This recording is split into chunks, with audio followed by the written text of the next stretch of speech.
경외라고 하는 용어가 나옵니다. 경외라고 하는 의미는 우러러 바라본다. 우러러 바라보며 그것을 쫓아 나아가 살아간다.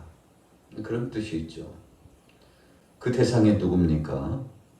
오늘 1절에 나타난 대로 여호와가 바로 그 대상입니다. 여호와라고 하는 의미는 스스로 계신 분, 스스로 자존하시는 분, 바로 그분이 여호와입니다. 피조물의 반대적인 개념이죠. 하나님이시라는 뜻입니다. 세상 모든 만물도 우리 인생들도 하나님께서 절대적인 주권과 섭리 가운데서 창조하셨죠. 그래서 우리가 이 창조의 역사를 믿는 사람들은 철저하게 하나님 섭리 중심입니다. 섭리라고 하는 의미는 하나님의 뜻하시며 계획하신 바에 따라서 역사를 주관하시고 철저하게 하나님 뜻 중심으로 모든 일을 주관하여 진행해 나가신다는 것이 섭리입니다. 그래서 세상의 모든 일은 하나님의 섭리 안에 있다 표현하죠. 우연이라고 하는 것은 어쩌다 보니까 자연스럽게 이루어진 그런 일을 의미합니다만 하나님의 역사심과 섭리에는 우연은 맞지 않는 거죠. 오늘 보면 여호와를 경외하며 그의 길을 걷는 자마다 복받는다고 했는데 그분이 행하시는 뜻, 하나님의 도, 율법, 하나님이 허락하신 이 율례 앞에 철저하게 자기 자신을 쳐서 복종시키는 삶을 살아간다는 의미죠. 그래서 우리가 시편 1편에도 여호와의 말씀, 그 말씀을 준행하고 따르는 자, 그가 누굽니까? 복받은 사람들. 복 있는 사람들은 악인의 꾀를 쫓지 않고 오만한 자의 일에 앉지 않고 오직 여호와의 그 율법을 주야로 묵상한다 그랬습니다. 묵상이라고 하는 것은 그 말씀이 그런가 하고 이해하고 그 말씀을 마음속에 다짐하여 확증하고 그 뜻하신 바에 따라서 행동, 거지, 언행, 심사, 우리의 일상의 모든 것이 하나님 말씀 중심으로 이루어져 나가도록 순복하여 살아간다는 의미죠. 그래서 복이라고 하는 것은 위로부터서 내려오는 것이 복이죠. 하나님이 우리에게 주시는 것이 복입니다. 우리 사람이 자의적인 소원을 가지고 뜻을 품고 마음에 간절한 심정을 갖고서 그래서 그 목적을 달성하는 것, 이것은 복이라고 볼 수 없습니다. 우리 사람의 속에서 발동되는 것은 복이 아닙니다. 하나님께서 이로부터 절대적인 능력과 권능을 쫓아서 우리에게 꼭 필요한 것을 허락해 주셔 그것을 누리고 사는 것이 바로 복입니다. 그래서 복은 하나님께로부터 내려오는 것을 복이라고 하는 것이죠. 세상의 사람들이 목적을 두고 뜻을 추구하다가 어쩌다 보니까 이루어진 것들, 그것을 복이라고 표현하지 않는다는 것입니다. 그것을 우리가 기복이라고 표현합니다. 땅의 것을 통해서 사람의 생각대로, 그래서 사람이 인본주의적인 목적을 두고 달성된 것을 기복이라고 그러죠. 그래서 하나님께로부터 온 것은 순수한 복. 세상에서 땅에서 추구하고 욕심을 내어 그것을 얻기를 추구했다가 그것을 취한 것, 이것은 기복주의적인 것이라고 말합니다. 그래서 순수한 복과 기복주의가 무엇인가를 우리는 확연히 비교하여 나가는 것이죠. 그래서 복의 개념은 하나님 말씀대로 살아 하나님께서 영육간에 우리를 책임져 주시는 것이 바로 진정한 복입니다. 그래서 이 복받은 자는 때로는 환난이 올 수도 있습니다. 핍박을 받을 수도 있습니다. 어떤 때는 질병의 고통이 찾아올 수도 있습니다. 또 내 생각과는 달리 삶이 전혀 다른 방향으로 나아갈 수도 있습니다. 그래서 성경 속에서 하나님께서 말씀하신 복은 주님 뜻 안에 거하여 있고 주님 주신 그 말씀대로 살아가고 있다면 그것이 진정한 복입니다. 당시에는 해롭게 보일 때도 있습니다. 어찌 보면 예수 믿는 사람이 더 저주받은 것 같고 세상에서 왕따 당한 것 같고 실패한 인생처럼 보일 때가 있죠. 왜 그런가요? 우리가 인간의 눈으로 확인하는 조건부적인 것으로서 모든 것을 판단하기 때문에 그렇습니다.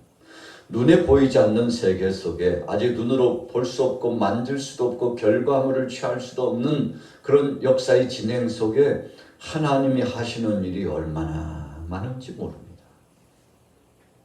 그래서 예수님께서 너희가 나 때문에 핍박을 받고 공격받아 어려움 당한다면 세상에서 너희가 환난을 많이 경험하게 될 건데 그러나 두려워하지 말고 그것에 너무 마음 쓰지 말고 좌절하지 말라고 했습니다. 왜 그랬습니까? 주님을 따라가는 길에 도래하는 여러 가지 사건과 또 사실적인 일들은 주님의 영광을 드러내기 위한 과정일 뿐이지 그것이 당시에는 괴롭고 힘들어 보여도 지내놓고 보면 모든 것을 하나님께서 바꾸어 주셔가지고 회복해 주셔서 하나님의 은혜 가운데 큰 즐거움과 복된 결과가 나타나게 될 것임을 말씀해 주셨기 때문입니다. 자, 2절에 보세요. 내가 내 손이 수고한 대로 먹을 것이라. 내가 복되고 형통하리라. 그랬어요. 여러분 우리가 지난 시간에 시편 127편 1절에 보면 이렇게 말씀했죠. 여호와께서 집을 세우지 아니하시면 세우는 자의 수고가 헛되며 여호와께서 성을 지키지 아니하시면 파수꾼이 깨어있으며 헛되도다. 자, 하나님께서 세워주시고 지켜주셔야 살아간다 그랬어요. 그런데 오늘 2절에는 내 손이 수고한 대로 다 먹게 된다. 그래서 127편과 128편은 서로 상통하는 내용이죠. 위로부터 하나님이 책임져 주셔야 안전지대라고 하는 것이 127편의 말씀의 주제고 오늘 128편의 말씀은 주님을 경외하여 살아나가면 어쩌든지 그 수고하고 애를 쓰고 땀을 흘리며 열정적으로 헌신하는 그것이 헛되지 않고 마침내 하나님께서 수고한 그 손대로 먹고 살도록 역사하신다는 거죠. 어떤 사람은 땀을 흘리면서 수고하고 일을 했는데 그것을 누리지 못하는 사람이 꽤 많습니다. 자신의 당대에 그것을 누리지 못하고 받지 못하는 사람도 굉장히 많습니다. 그래서 정말 그냥 못 빠지게 정말 힘겹게 일을 하고 수고했는데 그만 그거 누릴만 하니까 인생이 마무리되고 하나님이 부르신 사람이 많다는 것입니다. 어떤 사람들은 누리는 사람이 있는가 하면 어떤 사람은 누리지 못하는 사람이 있어요. 그래서 전도서 기자는 세상의 모든 이치와 삶을 보니까 참 무상하고 무의미했어요. 그래서 참 헤아려 헛되고 헛되도다. 헛되고 헛되도다 그랬습니다. 자, 무슨 의미입니까? 하나님이 책임져 주시지 않으면 인생 헛된 것이다. 그런 결론입니다. 어떤 사람은 말씀을 잘못 해석해가지고 인생 무상주의에 빠져가지고 헛되다는데 뭐 일할 필요 있나? 삶의 목표를 세울 필요 있나? 결혼하고 자녀를 낳을 필요 있나? 인생 무대에 다음 세대를 설계할 필요 있나? 그 의미 없는 것이라고 생각하고 세상 무상주의에 빠져가지고 아무런 목적도 없이 의미도 없이 뜻도 없이 살아가는 사람들이 꽤 많습니다. 여러분 그렇게 살아가는 사람을 우리가 신앙 안에서 표현하면 방탕한 자, 방관주의로 살아가는 사람이라고 말합니다. 하나님이 제일 싫어하는 것이 방탕하고 방관하면서 살아가는 사람입니다. 또 다른 표현으로 말하면 게으른 사람이라고 하죠. 하나님은 게으른 자를 기뻐하시지 않습니다. 그래서 로마서의 말씀에도 부지런하여 게으르지 말고 열심을 품고 주를 섬기라 그랬습니다. 여러분 수고한 대로 땀을 흘린 대로 먹게 해주시겠다고 했는데 주님 안에서 목적을 두고 정말 열정적으로 일하는 사람들 그에게 하나님께서 행복을 주시겠다고 했습니다. 여러분 그래서 우리 기독교 정신은 열심히 일하고 일한 대로 수고하여 떡을 먹으며 살아가는 그런 기준점이 있습니다. 세상에서 둘째가라면 서러울 만큼 부지런한 것이 우리 기독교인들 아닙니까? 하나님을 믿는 사람들은 게으른 사람이 없습니다. 게으른 사람이 혹 믿는 사람 가운데 있다면 그의 신앙이 잘못되었다고 볼 수 있는 거죠. 여러분, 하나님은 게으르고 일하지 않는 사람을 싫어하십니다. 자, 3절 같이 읽어볼게요. 시작. 내 집 안방에 있는 내 아내는 결실한 포도나무 같으며 내 식탁에 둘러앉은 자식들은 어린 감람나무 같으리로다. 이게 가와만사성이라고 그러는데요. 정말 행복한 것은 그 가정의 울타리에서부터 시작됩니다. 한 나라가 정말 건장하게 건설되어지고 부흥의 역사가 있는 것도 가정에서부터 온전함이 출발되어야 가능한 거죠. 그래서 오늘 시편 128편은 가정의 중요성을 말씀하고 있습니다. 그래서 내 집의 안방에 있는 내 아내는 결실한 포도나무 같으며, 여러분, 가정 안에서 사랑하는 여인이 아내로서 또 어머니로서 그 역할을 잘 감당하는 그 가정은 행복한 가정입니다. 그래서 결실한 포도나무 같다는 것은 소득의 잔이 풍성하다는 것입니다.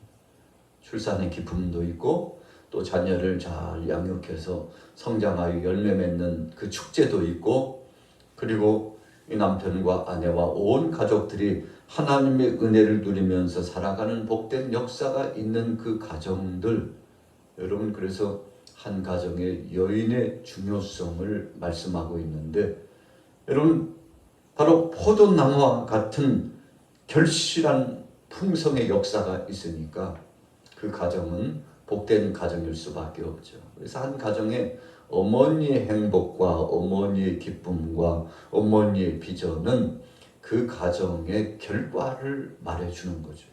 미래를 예고해 주는 것입니다. 그래서 한 가정의 여인이 정말 결실한 포도나무 같아서 소득이 있고, 그리고 삶의 열매와 아름다움이 있고, 이렇게 이루어지는 것은 복 중에 큰 복이라는 것입니다. 자, 두 번째는 그러다 보니까 결과적인 것이 또 등장하는데, 내 식탁에 둘러앉은 자식들은 어린 감람나무 같다 그랬어요. 여러분, 온 식구들이 식탁에 마주 앉아서 음식을 먹는 것, 그리고 하나님 앞에 예배하고 하나님 앞에 영광 돌리면서 살아가는 그 가정, 행복 중에 최고의 행복이라는 것입니다. 자식들이 어린 감람나무 같다고 했는데, 이 감람나무가요 2000년 이상, 예수님께서 계실 당시에 예루살렘에 감람산에 올라가셔서 예수님께서 결단적인 기도를 하셨지 않습니까? 아버지여, 내 뜻대로 하지 마옵시고 아버지의 뜻대로 되기를 원합니다. 그 동산에 올라가서 기도하셨는데, 지금도 예수님 계실 당시에 있었던 그 감람나무가 지금도 있대요. 참 대단한 거 아닙니까? 그 수명이 길어요. 여러분, 그래서 감람나무라고 하는 것, 여기에서 어린 감람나무라고 했으니까 미래 비전을 말씀하는 겁니다.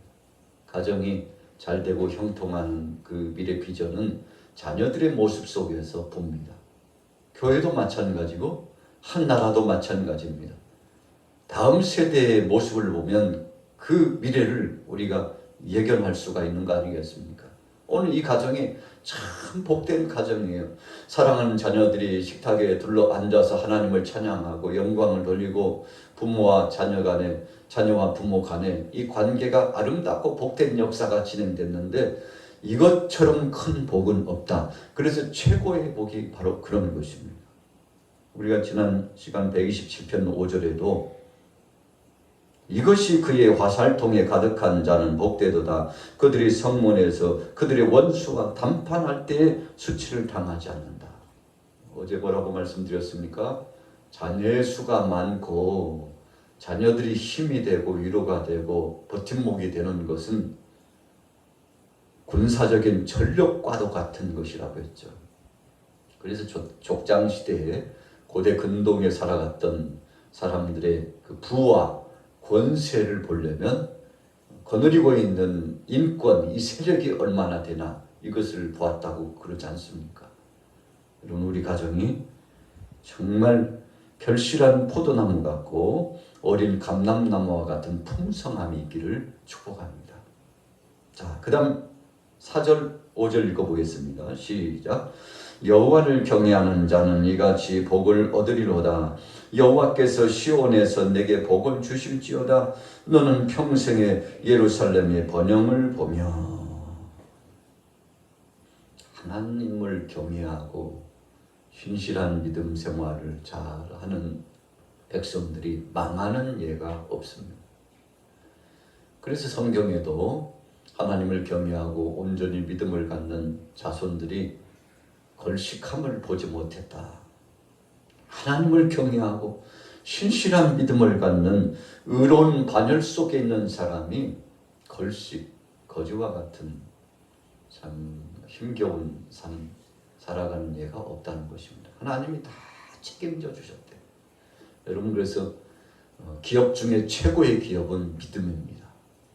재산을 물려주기도 하고 명예나 권세가 있기도 하고 뭐 여타 조건부적인 많은 거 있습니다만 그거 허무합니다. 그냥 한순간 하나님이 후 하고 부르시면 어디로 흔적도 없이 사라집니다. 그래서 부자가 3대 가기가 쉽지 않다고 그러지 않습니까? 2대 가기도 쉽지 않대요, 요즘은요. 그래서 가장 중요한 것은 하나님을 믿는 믿음 까닭에 하나님이 일거수일투족을 책임져 줘야만이 복이라는 것입니다. 어떤 사람은 재산 목록에 참 엄청난 것들이 있었는데 그냥 10년, 20년 지나다 보니까 다 탕진하고 하루아침에 부도가 나가지고 없어지고 또 여러 가지 손실이 나타나가지고 모든 것들이 깨어져 파산돼 버리고. 여러분, 그래서 가장 좋은 기업은 믿음의 기업입니다. 하나님을 믿는 믿음. 그래서 어떤 때는 재산도 명예나 권세도 학벌도 그거 주어진 거 없지만 믿음 하나 가지고 승리한 사람이 얼마나 많습니까? 왜 그런가요? 오늘 128편에 말씀하는 것처럼 하나님을 경외하면 하나님이 그 사람을, 그 가정을, 그의 평생을 영원토록 책임져 주시기 때문에 그렇습니다. 그래서 우리는 자신 있게 우리 자녀들과 손주들에게 말해야 합니다. 너희들은 다른 건 몰라도 믿음만큼은, 이 믿음의 기업과 이 믿음의 갑오만큼은 반드시 지키라고. 이거 없이는 얻은 것 같아도 다 손실이요, 이룬 것 같아도 모든 것이 깨지는 것이니라. 여러분, 이렇게 우리 할아버지, 할머니, 아버지, 어머니가 훈육할 수 있다면 그 자녀는 평생 하나님의 복을 받는 거죠.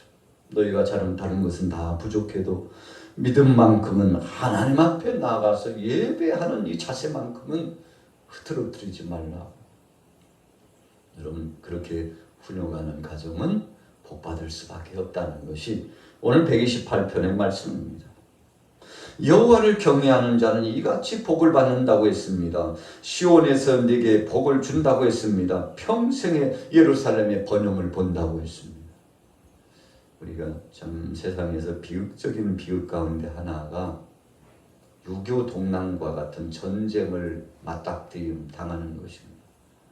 여러분, 일제강점기 시대에 살아갔던 우리 선진들이 얼마나 힘들었습니까? 그래서 저주받은 인생이라고 생각했어요. 모든 꿈을 포기하고 살았습니다. 그런데 하나님이 보호하사 그래도 긍휼히 여겨주셔서 우리나라가 회복되게 되었습니다만, 여러분, 전쟁과 또 핍박과 주권을 상실한 그 상황이 오면 참 고통스럽게 살아가잖아요. 우리의 다음 세대가 그렇게 돼서는 안 되겠죠. 그래서 우리의 소원은 통일입니다. 우리는 남과 북의 대치대에서 어떤 때는 우리와는 상관없이, 우리 특과는 상관없이 전쟁이 발생되는 것도 원치 않습니다. 여러분, 비극 중에 상비극이니까요. 우크라이나와 러시아가 전쟁 진행하고 있는데 승자도 패자도 없습니다. 같이 죽는 겁니다. 푸틴이 그것을 몰라요. 얼마나 욕심을 부리는지 같이 자멸한다는 것을 몰라요. 여러분, 세계 역사 가운데 전쟁 일으켜가지고 잘된 나라 없습니다. 일본 어떻게 됐습니까? 비참하게 패했죠. 독일 어떻게 됐습니까? 참 세계 속에 없어질 뻔한 나라가 됐습니다. 여러분 그렇게 되는 것입니다. 전쟁을 일으키고서 잘된 나라 없어요. 그런 역사적인 교훈이 있음에도 불구하고 욕심을 내려놓지 못하고 계속 전쟁을 이끌어가죠. 지금 얼마나 많은 사람들이 죽었습니까? 얼마나 많은 물자가 손상되고 그리고 허비되었습니까? 세계가 지금 괴로워하고 힘들어하고 있지 않습니까? 그것에 관한 상황 마땅한 책임을 지게 될 겁니다. 왜요? 하나님은 살아계시기 때문에. 자, 오늘 결론입니다. 6절 말씀 시작. 내 자식의 자식을 볼지어다. 이스라엘에게 평강이 있을지로다. 여러분 최고의 복이 평강의 복입니다. 예수님께서 부활하셔서 오셔가지고 샬롬 그러셨어요. 너에게 평화가 있을지어다. 여러분 그래서 우리는 화평의 평화의 도구가 될지언정 불의와 분리와 다툼과 전쟁과 확한 역사의 그런 도구가 돼서는 안 됩니다. 여러분 행한 대로 심판받기 때문에요. 절대적으로 악의 도구로 쓰여져서는 안 됩니다. 여러분 그래서 늘 선한 마음을 갖고 거룩한 신의 성품에 참여하는 사람들은 정말 하나님의 복을 받습니다. 여러분 어떤 때는요 믿음대로 사는 사람이 손해보고 바보처럼 보일 때가 있죠. 아유 바보 등신들, 아이고 저런 미련한 것들, 뭐 세상에 있는 말 없는 말 다 모아가지고 조롱하죠.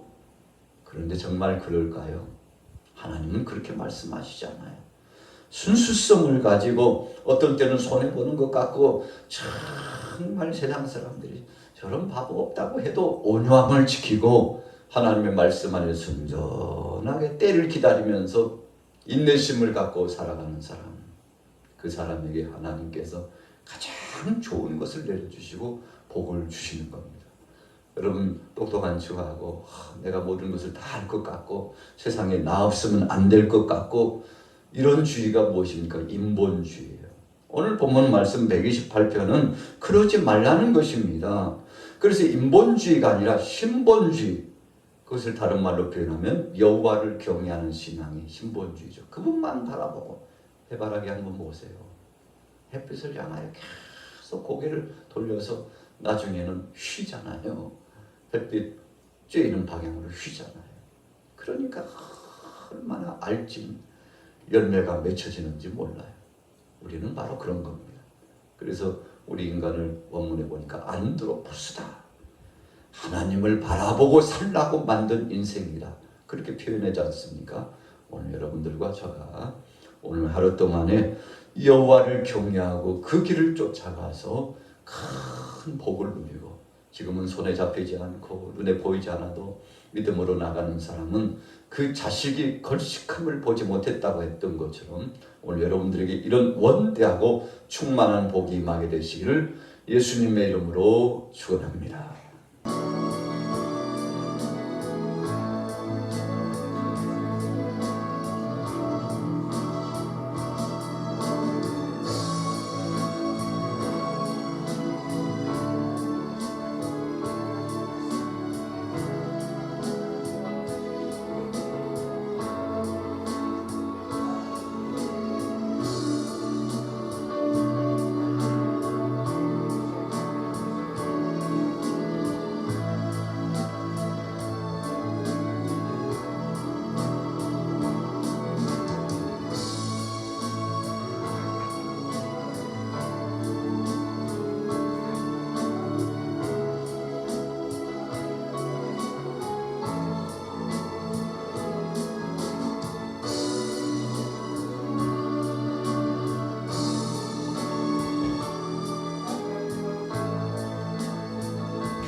영역을